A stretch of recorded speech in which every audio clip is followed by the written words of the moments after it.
Hi everyone, thank you so much for joining me again. So today I want to talk a little bit about my endometriosis diet and what that looks like. So I started my endometriosis healing journey about 8 years ago now. And so I've gone through a lot of different diets. I've done paleo, I've done vegan, I've done raw vegan, I've done keto, and now I would say my diet is anti-inflammatory and low estrogen. So these days I'm basically eating whole foods. Like right now in the fridge I have some quinoa, and I also have a nice big thing of curried vegetables like cauliflower, broccoli, mushrooms, potatoes, all of that with fresh ginger and garlic and turmeric, and it's so good. Anyway, so that's the kind of food that I'm eating now. And I've always eaten that way, but now my diet is a little bit more simple and there are certain foods that I definitely exclude. So I kind of want to go through the different things that I've tried, and then we can get back to where I'm at now. So the first thing that I tried when I started doing my own natural healing is the paleo diet. And paleo was it was a good transition for me. It was a good start in basically getting some of the inflammatory foods out of my diet, like gluten and dairy. That really made a huge difference. That's when I went from 10 days of pain down to like 4 or 5 days of pain. So that was huge. And with the paleo diet, it was easy for me to transition to because I was already eating pretty well to begin with. But what didn't work for me with the paleo diet was the amount of animal products, which that's something that I kind of discovered later on. So after paleo, I tried vegan, and that was horrible. My body did not like the vegan diet at all.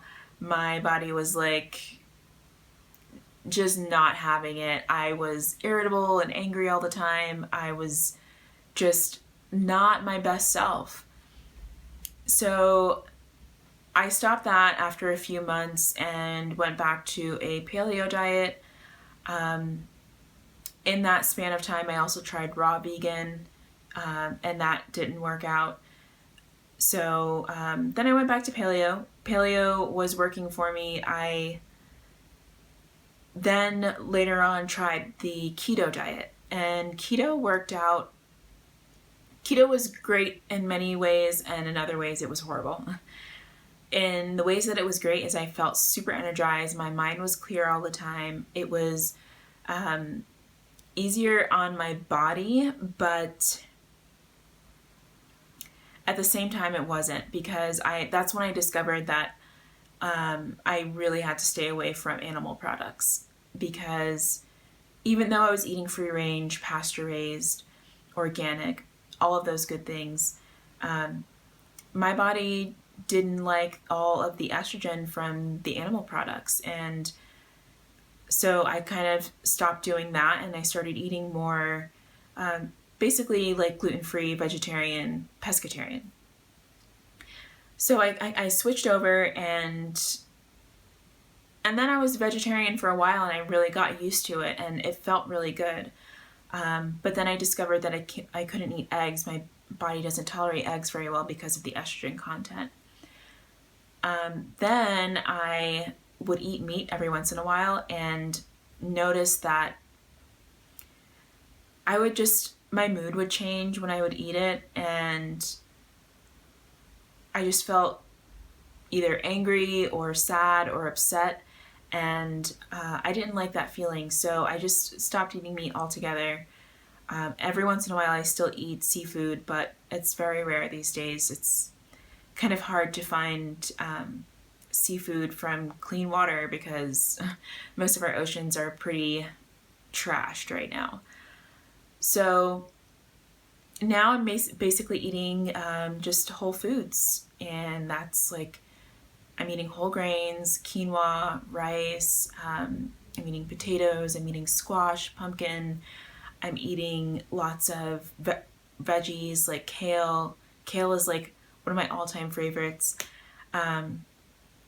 Yeah, so that's kind of what my diet is now. In the mornings, I usually wake up, I have like an avocado toast, and I usually will I like to have veggies with my meal. I'm trying to include more veggies. So I do a breakfast where, even if it's like a breakfast quesadilla and a brown rice wrap, I'll put sauteed mushrooms, onions, tomatoes, and kale in that wrap with some slices of avocado, and it's super filling. It's super delicious.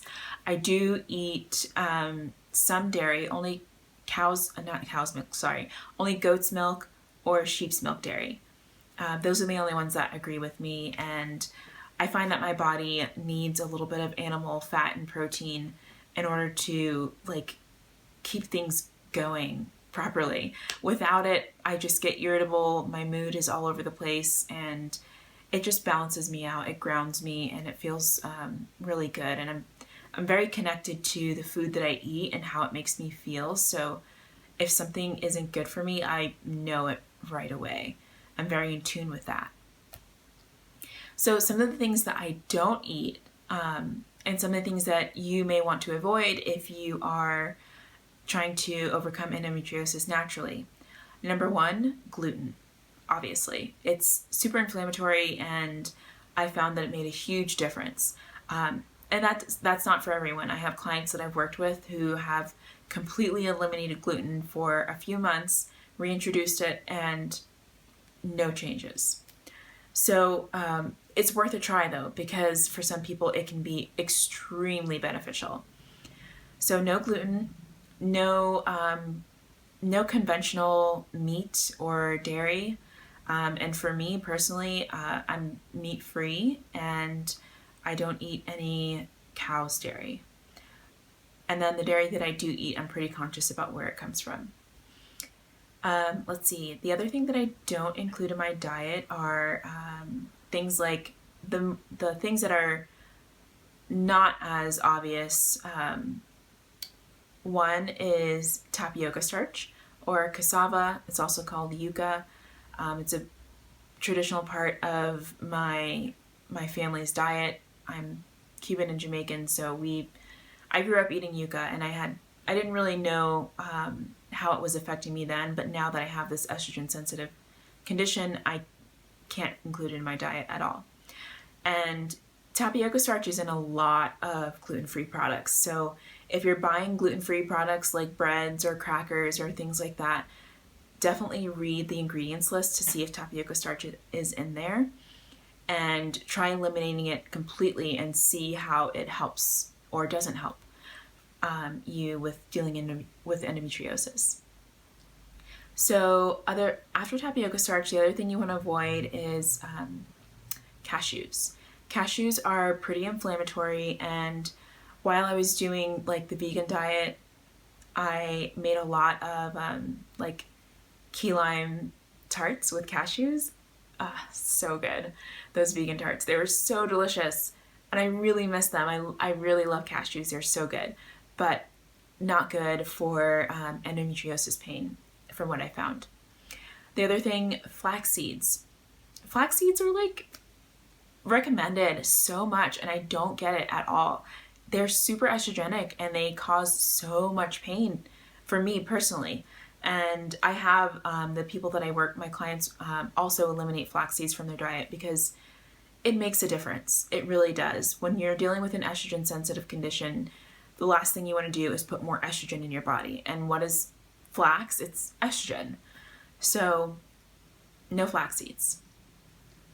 Then let's see. So we did tapioca, cashews, flax seeds, and collard greens. Collard greens, this one was also difficult. It was just as difficult as giving up cashews, because when I was on my vegan diet, I would eat collard green burritos all the time. All the time. I love them. I love them. They're so good. They're so fresh and vibrant and delicious, and they make amazing black bean, sweet potato, and kale burritos. Oh, so good. But for me, they don't work. They cause me a lot of pain with my cycle. The other thing is sweet potatoes. Funnily enough, I don't eat very many sweet potatoes. I've just kind of backed away from them. And I think it has to do with, I don't know, maybe the estrogen content. I know that, well, yams are kind of food for fertility and increasing estrogen. So maybe that has something to do with it. But for me, I eat them every once in a while, but it's not a regular thing. Eggs are, I can eat about 2 eggs a week max and get away with that, but eggs are not my friend. They have way too much estrogen, and if I eat eggs like 3 days in a row, I'll be in pain on the 4th day, with or without my cycle. So that's something else to watch out for.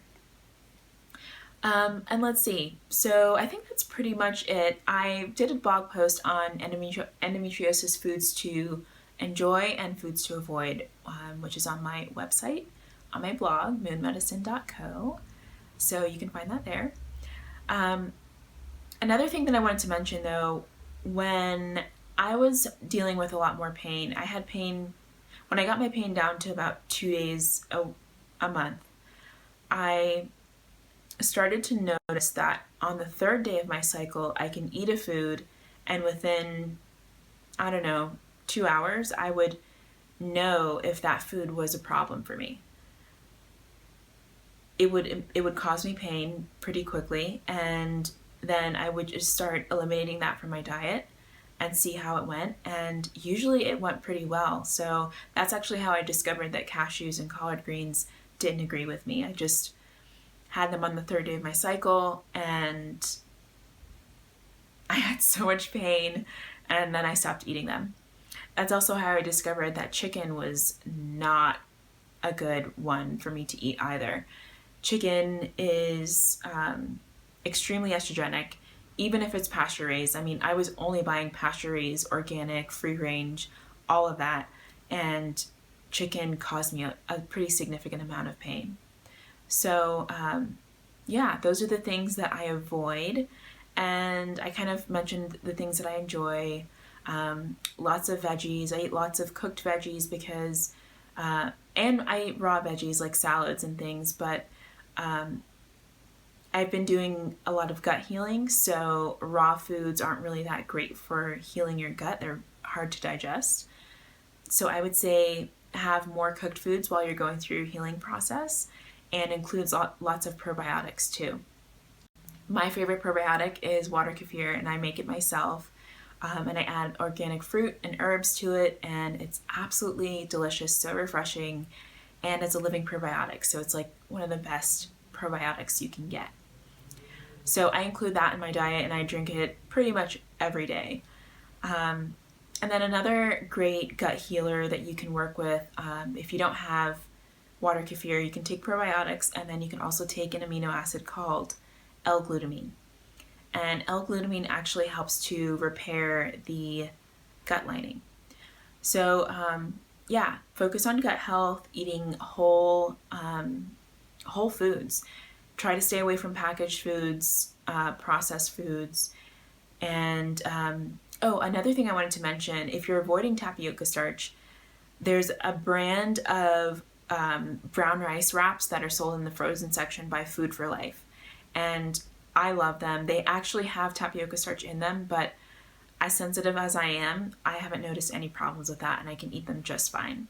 So if you want something, like I like to make my breakfast wraps with those, and I eat sheep's milk and goat's milk dairy, so I'll put like some goat cheese, some sauteed mushrooms and onions and kale and tomatoes, and throw that in there with avocado and wrap it up, and it's absolutely delicious and it's super filling.